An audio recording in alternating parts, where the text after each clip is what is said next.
Welcome back to DigiTech Dynamo. In today's video, we'll be building a project where we interface an MPU6050 accelerometer and gyroscope sensor with an Arduino and display the data on a 16:2 LCD screen. This is a simple yet powerful project to measure acceleration and rotation in real time. For this project, we'll need an Arduino board, the MPU6050 sensor, a 16:2 LCD, and a few jumper wires. Let's start by connecting these components. First, connect the MPU6050 to the Arduino. It communicates via I2C, so connect the SDA and SCL pins of the MPU to the respective pins on the Arduino. Next, connect the 16:2 LCD. I'll be using pins 7 through 12 on the Arduino for the LCD. You can refer to the wiring diagram I've provided. Now that our connections are done, let's move on to the code. In this code, we're using two libraries: the wire library for I2C communication, the MPU6050 library to interface with the sensor, the liquid crystal library to control the LCD.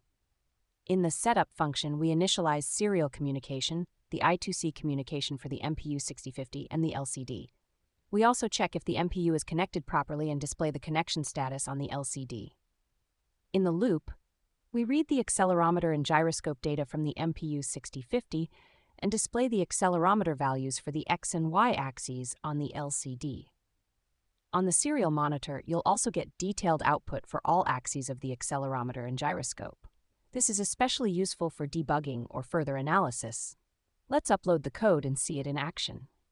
As you can see, the LCD displays the acceleration values for the X and Y axes in real time. You can also see the gyroscope and accelerometer data being printed in the serial monitor.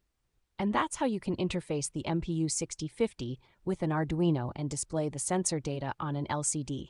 This project opens up a lot of possibilities, whether you want to measure motion or build a balance bot.